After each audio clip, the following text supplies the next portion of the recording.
Any discussion of school reopenings really has to start with what happened in Israel, because Israel is the only place in the world at this point that has actually been through trying to open schools on a large scale.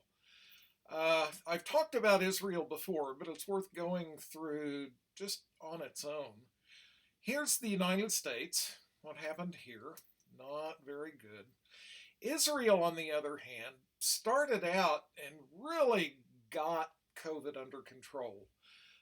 It started going up, they immediately clamped down, and they clamped down tight.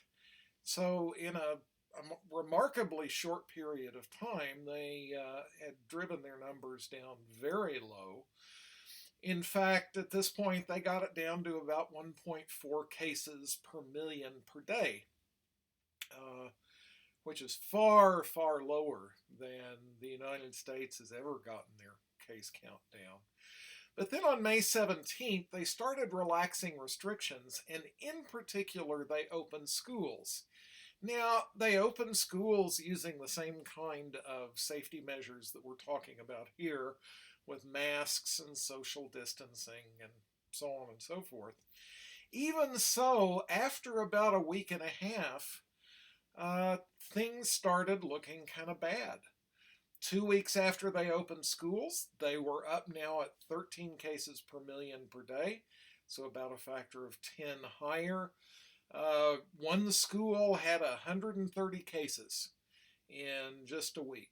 42 schools were closed, 6,800 students and teachers were quarantined, and again, that's after 2 weeks. And up it went from there. By June 30, they were at about 60 cases per million per day, and by July 17th, which was just 2 months after the reopening, they were up at about 208 cases per million per day, and they had closed almost 400 schools.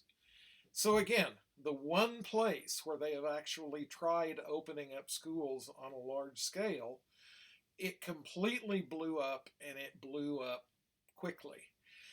And we know that this is because of schools. And the way that we know that is that through June, they were doing as much tracing as they were able. And what they found was that about half of all cases could be traced directly back to schools.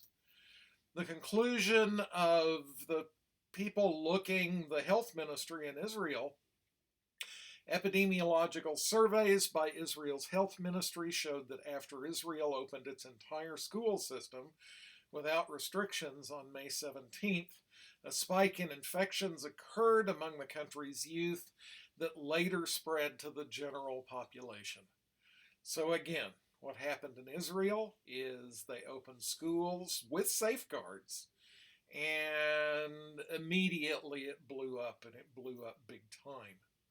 Now, what I'd like to do is go through and just take what happened in Israel and scale it in a simple way to the United States, just to use it to get some sense of what might happen here, and in particular scale it to Mesa, Arizona, which is where I live. So to do that, you start by looking at what was happening in Israel and what then happened in Israel. And what you find is that over about, 2 months, a bit more, that the extra deaths due to school reopenings had climbed by about 36 cases per million. Then what you have to do is you have to scale the United States up. Because the way that growth like that scales is that if you start out with 10 times as many, then that 10 times as many just continues to go up with time. So if you take that and scale it to current cases in Arizona, what you find are numbers like these. That after 2 months, if you do what they did in Israel, then if you did it statewide in Arizona, then in the state you'd see over 12,000 additional deaths. In Maricopa County, you'd see about 2,500 additional deaths.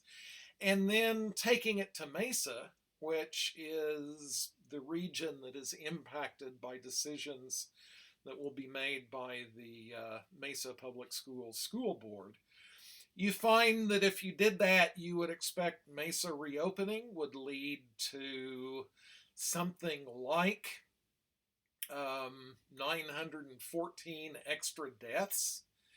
Overall, you would expect about 16 of those to be Mesa employees, which means that you would expect to have a death on about every fifth campus, is the kind of impact we're looking at. And if you look at hospitalizations, and hospitalizations matter, because if you were hospitalized for COVID, there is a very good chance that you are going to sustain long-term serious health consequences. If you do that, you're going to see something like 100,000 extra hospitalizations in Arizona. By the time you get down to Mesa, you're going to see something like 7,500 additional hospitalizations. If you look at Mesa Public School employees, now you're talking something like 130 hospitalizations, which is about 1.6 per campus, which means that for every 2 campuses, you would expect to have probably 3 people end up in the hospital for COVID. And again, this is just after the first 2 months. It is assuming full reopening, but it's assuming that you've got masks and social distancing and all that stuff. The other thing that you find when you do this is that the community spread that results from schools opening up, you'd expect it to be something like 7 times what's going on in MPS. And so the vast majority of people that would be affected if Mesa Public Schools decided to reopen would not be Mesa Public School employees. Rather, they would be people just in the community who had no idea that the chain of infection that got them ran through a school campus. Now, I have to point out these numbers are obviously uncertain because this kind of epidemiology is hard, but they're not unreasonable. They were calculated using completely reasonable assumptions, again, scaling from the only place on the planet that has actually done the experiment. Now, there are 2 important caveats when you talk about teachers. The first is that teachers spend their days in a far higher risk environment than do most people. You know, the very fact that schools are what's triggering all of this tells you that teachers are going to be in an especially dangerous place during this time. The second caveat is that when you look at the age distribution of teachers, a lot of teachers are older. And a teacher at age 65, if you just kind of go through the numbers, you would expect to be over 10 times as likely to die of COVID as a 40-year-old teacher. And so when you look at teachers that are in their 60s, take those previous numbers that I was talking about and multiply them by a factor of 10 in terms of personal risk. So, what would this mean for Arizona? Well, here, Arizona new cases as they stand, and as far as case counts go, we've made considerable progress since a lot of things were closed down and mask orders were put in place and so on and so forth.